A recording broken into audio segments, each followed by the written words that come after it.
All right, Sarah, so we're going to watch your butterfly here coming forward.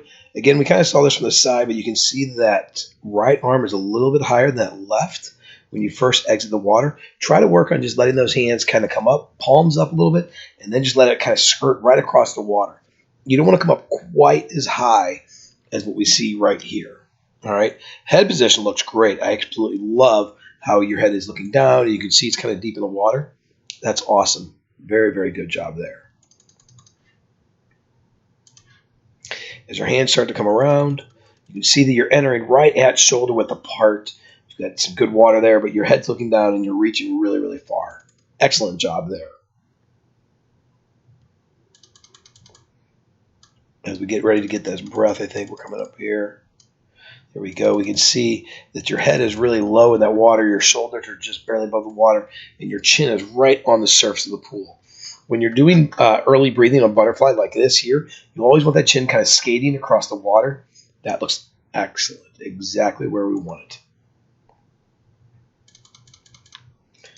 Now here, after your breath, here, look at how low those arms are there. You can see when you first came out, your elbows were a little bit high, but these arms are much better. So when you're not breathing, your hands are going a little high. When you are breathing, your hands are really right about perfect.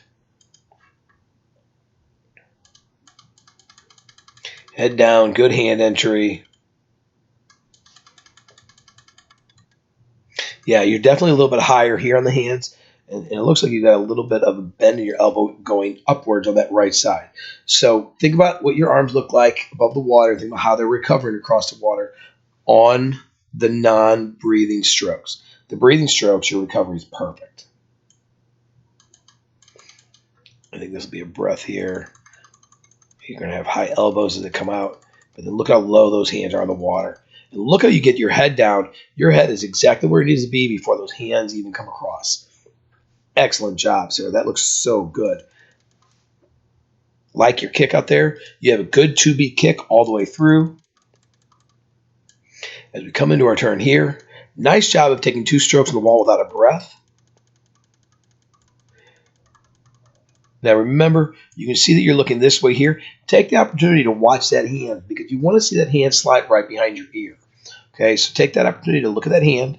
Love how low your shoulders are on the water. That really does help transition from one direction to the other much quicker.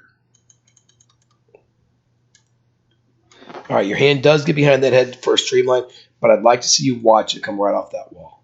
Good dolphin kicks. Okay, they can still be a little bit bigger, a little bit stronger, but you're doing them. Just remember to wait about 2 to 3 seconds off that wall before you start kicking. And great first stroke. The one thing, though, it didn't look like your streamline was one hand on top of the other. Do try to make sure those streamlines are really, really tight all the way through. Sarah, you look incredible, though. Keep it up.